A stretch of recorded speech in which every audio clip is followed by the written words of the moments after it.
El occidente del Salvador no es muy distinto del resto del país. Azul cielo y volcanes que en sus erupciones antiguas dibujaron el perfil geográfico de esta tierra.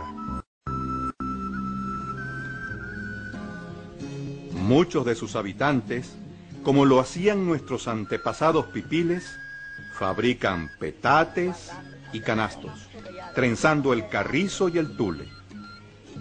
Algunas ancianas aún conservan la tradición de vestir el colorido refajo. Sin embargo, es la historia contemporánea la que distingue al occidente salvadoreño, no solo del resto del país, sino del resto del continente. En enero de 1932 ocurrió una de las más grandes rebeliones en la historia latinoamericana del siglo XX. Miles de campesinos atacaron cuarteles y tomaron varias poblaciones de la zona occidental.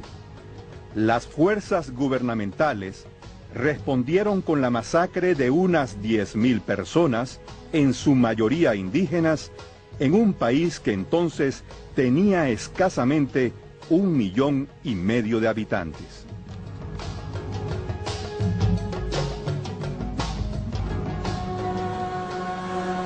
El trauma colectivo originó que durante 60 años los sobrevivientes hablaran del tema únicamente en la privacidad del seno familiar.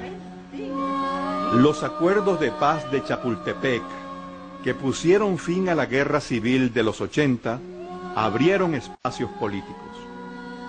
Solo hasta ahora es cuando los ancianos están dispuestos a testimoniar, rompiendo con la cultura del terror que los silenció. La memoria a la palabra.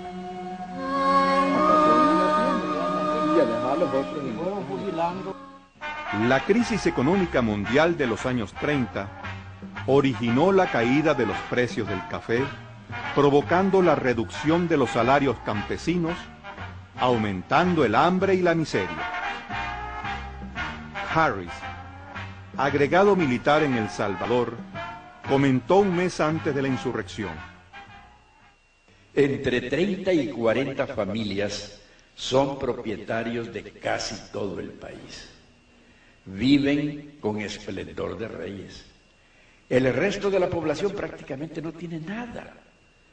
Me imagino que la situación actual se asemeja mucho a la de Francia, Rusia y México antes de sus revoluciones.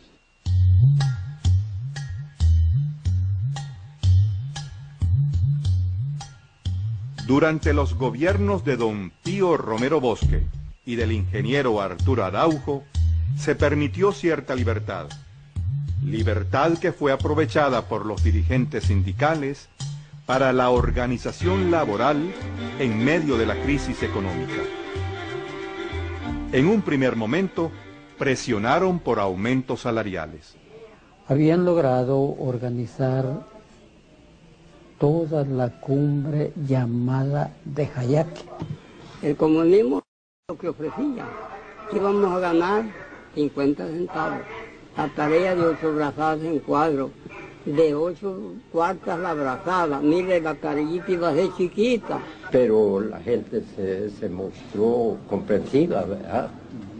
Y organizamos en varios factores, en Cuyabalo, en Junta, y así. Traían unos dibujos, ¿verdad? Donde aparecían dos personas con un yugo así como usen a los bueyes, ¿no? Claro, eso era alegórico, ¿verdad? Ellos se encargaban de decirles: ustedes tienen un yugo aquí, porque ustedes trabajan y les pagan muy poco. Una de las causas que incidió en la insurrección fue la falta de acceso a la tierra, consecuencia de un largo proceso de privatización y concentración de los terrenos comunales, iniciado a finales del siglo XIX con el auge cafetalero. Los dirigentes campesinos tomaron la reforma agraria como bandera de lucha y las reuniones secretas y abiertas se multiplicaron por toda la zona. Cuando ya se reunió toda la gente, lo que hablaban que eran tomas de tierra. Empezaron, ellos decían a hacer como sesiones para tomarse la posesión de las tierras. Terrenos así, de sembrar milpas, casas y todo les prometían. Que les iban a quitar a los ricos. Las tierras, quitar tierras a los ricos. Tener libertad, tener donde trabajar. En las movilizaciones sociales participaban conjuntamente indígenas y no indígenas. Incluso, en la primera etapa de la organización campesina, participaron destacadamente dirigentes obreros urbanos, pero sin embargo, en ciertas poblaciones como Izalco y Nahuizalco, se producían fuertes tensiones étnicas que se venían agudizando desde 1880 debido al creciente dominio de los ladinos sobre la tierra y el poder político local. Ya para 1930, muchos indígenas que habían luchado en defensa de sus intereses comunales comenzaron a formar parte del movimiento reivindicativo dirigido por la izquierda. En el caso de mi papá, pues él se incorporó a ese grupo. Ellos eran los que podían leer y escribir en ese tiempo, entonces ellos los tomaron como secretarios y hicieron algunos escritos, actas, ¿verdad?, de las reuniones que se hacían. Saturnino Pérez, uno de aquel lado de arriba, así, por la otra, era cabecilla del comunismo. Lástima, pero me dice, lástima, pero que esos tacipotes no te firmáramos y te lleváramos la firma y te damos un botón, me dice, para que te conozcan, sos miembros de nosotros. ¡Que viva el comunismo! Cuando entraron los pueblos, ¡que viva el comunismo! Decían todos, ¡que viva! Decía.